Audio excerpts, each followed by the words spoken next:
खुदा तो शफा देने वाला है, उसका नाम क्या है? यहोवा राफा, मैं तुम्हारा शाफी हूँ, आई एम योर हीलर। यीशु किस काम के लिए आया है? मैं इसलिए आऊं ताकि गुनहगार निजात और बीमार शफा पाए। ये गलत इंफॉर्मेशन जो लोगों को मिल जाती है कि खुदा बीमार करता है, खुदा नहीं किसी को बीमार करता, खुदा तो शफा देने के लिए आया है। उस कोढ़ी को यीशु ने क्या कहा, जो यीशु मसीह के पास आकर कहने लगा, ऐ खुदावंद अगर तू चाहे तो मैं पाक साफ हो सकता हूं। तो यीशु ने क्या कहा, मैं चाहता हूं कि तू पाक साफ हो, और उसको छुआ, उसका कोढ़ चला गया। आमीन। यीशु की विश क्या है? कि लोग शफा पाए। आमीन। आप कितने भी रोगी क्यों ना, आप इस फालिज के भी इसको देख लें, वो एक बीमार भी है, और दूसरी बीमारी क्या थी? वो गुनाह की बीमारी थी। दो तरह की बीमारियां सी, एक बीमारी का इलाज करवाने हैं, सिर्फ बदन शफा मिल जाए ਤੇ ਕੰਮ ਮੈਂ ਉਹੀ ਕਰਨੇ ਆ। ਮਸਲਾ ਜਿੱਥੇ ਹੈ ਜਿਹੜੀਆਂ ਜੜਾਂ ਉਹਨਾਂ ਨੂੰ ਵੀ ਠੀਕ ਕਰਨਾ ਹੈ ਨਾ। ਯਿਸੂ ਨੇ ਉਹਦੀ ਜੜ ਹੀ ਕੱਟ ਦਿੱਤੀ कि तेरे गुनाह मुआफ हुए। आमीन। बीमारियों क्यों आई? कि जब हमारी रफाकत खुदा से कम हो जाती है, जब हमारी दुआ ख़त्म हो जाती है, तो फिर क्या होता है? पुलिस हम पर अटैक करता है। वो ज़िंदगी क्या है जिसके पास खुदा के इबादत करने का वक्त नहीं है। आज बहुत सारे घरों में बैठे हैं जी, गर्मी बड़ी होते, हाँ वो यह गर्मी तो ना डरो, उस गर्मी को डरो जी हमेशा दी है, वो अग होनी उत्थे उत्थे भी मैं इतने तो मैं भी तो गर्मी में बैठा हूँ। कई ऐसे कहते तो सब गर्मी बड़ी है, मैं कहा चलो फिर तुम सर्दियों से आ जाओ। फिर सर्दियों से कहना सर्दी बड़ी है, तो फिर ਤੁਹਾਡਾ कोई इलाज नहीं। आमीन। तो इसलिए खुदा को मिलने से कोई भी आपको ताकत रोक नहीं सकती। पौलुस ने कहा, कौन मुझे मसीह की मोहब्बत से जुदा कर सकता है? क्या मौत? हाँ, मुस्तकबिल की चीजें, हाल की चीजें, हाँ, कोई भी उसको रोक नहीं सकता। खुदा आपकी इस परेशानी को देख रहा है। आमीन। खुदा के पास आने से हालात बेहतर होते हैं और हम कुव्वत पाते हैं और बरकत पाते हैं। अगर ये शख्स खुदा के पास ना लाते, ये शख्स इसी तरह बीमार रहता और इस तरह गुनाह में मर जाता। इसलिए खुदा ने उन्हें, उनके ईमान को इस्तेमाल किया, उन्हें यूज किया और वो यीशु के पास लेकर आए। आमीन। तो क्या लिखा? मैं तुझसे कहता हूँ, उठ, अपनी चारपाई उठाकर अपने घर चला जा। अगर आप चाहते हैं कि आप चारपाई से उठ जाएं, तो अपने ईमान को मजबूत करें। यीशु मसीह ने मरकज़ की इंजील में कहा, जो कोई इत्काद रखता है उसके लिए सब कुछ हो सकता है। आमीन। हालेलुया।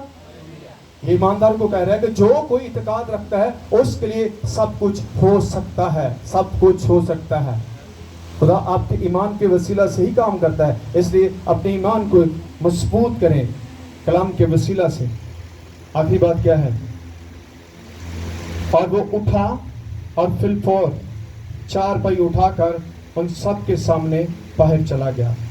चुनांचे वो सब हैरान हो गए और खुदा की तमजीद करके कहने लगे। देखिए, जब मिरेकल्स होते हैं तो क्या होता है? खुदा के नाम को जलाल मिलता है। हालेलुया।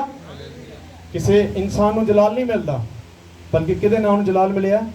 यीशु दे नाम जलाल मिले, खुदा दे नाम जलाल मिले। हमने ऐसा कभी नहीं देखा था।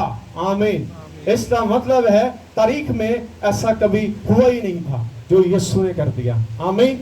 तो मैंने क्या लिखा? जब हम यीशु मसीह के साथ वफादारी के साथ चलेंगे तो ऐसे काम देखेंगे जो कभी हमने नहीं देखे। आए अपने ईमान के वसीला से दुनिया को यीशु मसीह से उनकी मुलाकात करवाएं। आमीन। और वो निजात पाएं, शिफा पाएं, शैतान से रिहाई हासिल करें। आमीन। हालेलुया। सब बोले आमीन। हमें अपने ईमान के वसीला से लोगों को यीशु से मुलाकात करवानी है। इन्होंने कितने मुलाकात कराई है? यीशु के साथ कराई है। तो यीशु ने उन्हें शिफा भी दी, तो दे गुनाह भी माफ कर देते। आमीन। इसलिए आप जब दुआ करें, बीमार हैं, तो खुदा से कहें, खुदा मेरे गुनाहों को माफ कर। यीशु मसीह ने जहाँ भी कहा, उस जो वो शख्स था जो 38 साल का मरीज था, उसको हैकल में जब वो मिला तो यीशु मसीह ने कहा, तू अब तंदुरुस्त हो गया है, गुनाह ना करना, इससे भी बड़ी मुसीबत तुझ पर आएगी।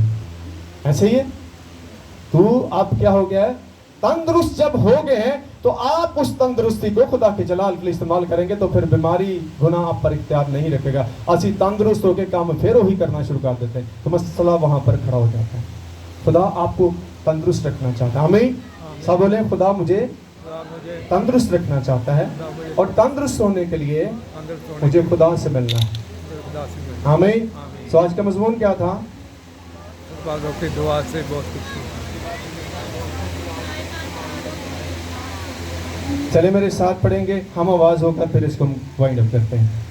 خدا ایمانداروں کی ایمان کو اپنے جلال کے لیے، دوسروں کی برکت کے لیے، دوسروں کی شفا کے لیے، گناہگاروں کی نجات کے لیے استعمال کرتا ہے.